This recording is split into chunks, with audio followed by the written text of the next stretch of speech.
midi sur Europe 1, Mathieu Noël. Vous écoutez toujours Europe 1, il est midi 24, rien ne s'oppose à midi, continue et s'apprête même à atteindre son pic d'audience. Si audience il y a, nous le saurons bientôt. Eva Rock, Émilie Mazoyer et Axel de Taré sont toutes oui. Axel de Taré. Eh oui, c'est lui.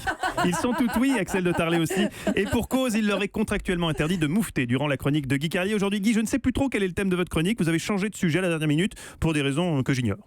Les auditeurs doivent connaître la vérité. Ce matin, à 5h12, Mathieu Noël me téléphone en me disant « Allô ma couille, écoute, j'avais prévu de faire ma chronique de 7h53 chez Cohen sur Cambadélis, mais à la réflexion, tu la feras bien mieux que moi, tu as tellement de talent, mon cochon. » Un peu surpris, je lui ai demandé « Mais tu vas faire quoi alors ?»« Oh, un truc chiant, sans intérêt, figure-toi que Hugh Hefner vient de mourir, du coup je vais parler de cul. Tu sais que ça m'amuse pas, mais ça va faire ricaner Enthoven. Moi tu me connais, je ne prends aucun plaisir à prononcer le mot nichon ou même berlingot. Tu sais à quel point ça me coûte d'écrire des chroniques faciles. Si tu savais comme je t'envie de faire Cambadélis. Quelle chance tu as, mon salaud. Allez, à tout à l'heure, vénard. » En raccrochant, pourquoi le nier, les premiers mots qui me vinrent à l'esprit furent « Ah, l'enfoiré !»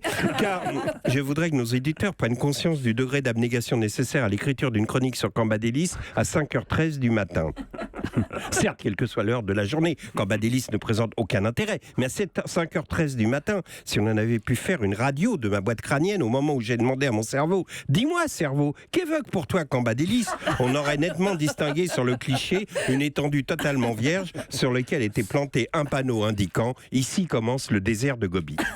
Alors, me direz-vous, pourquoi parler de Cambadélis ? Tout simplement parce qu'il vient de sortir un livre dans lequel il dézingue Hollande, Valls, Montebourg et les autres. Autrement dit, le mec qui dirigeait le PS, qui a été battu au premier tour des législatives avec 8% des voix, fait un bouquin pour allumer ses anciens potes. Cambadélis, c'est le corbillard qui tire sur des ambulances. Pour situer cet homme, je voudrais rappeler la pire scène de lousitude qu'on ait vue à la télé lors des législatives qui s'est déroulée dans le 19e arrondissement, où Cambadélis se présentait. Il avait décidé de faire campagne dans un marché, et comme il attendait une foule considérable, il tenait un mégaphone à la main, relié à un ampli, et il était juché sur une palette pour paraître plus grand.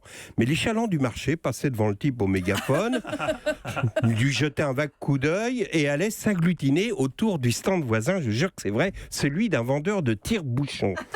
Et on n'est pas prêt d'oublier les images de Cambadélis hurlant dans son mégaphone à la seule intention du type qui réglait l'ampli.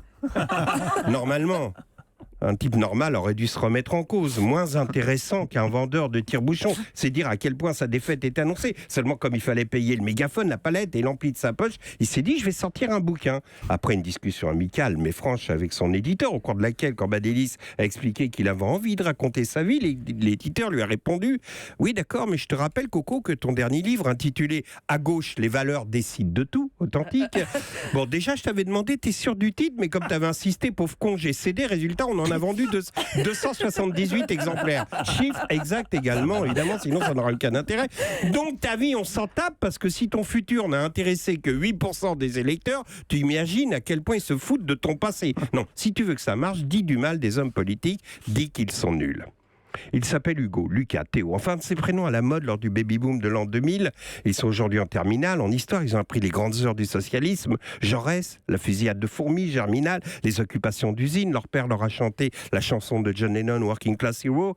Comme tous les jeunes, ils sont de gauche. Mais comme Napoléon à Grouchy attendait Blücher, ils attendaient Jaurès et ils voient Cambadélis débarquer. Un type qui ressemble à un concessionnaire Peugeot et qui, au lieu de leur offrir un programme, leur offre un règlement de compte. Au lieu de faire rêver la jeunesse avec les héros de la classe ouvrière, Cambadélis leur offre un cauchemar. Working class hero is something to be.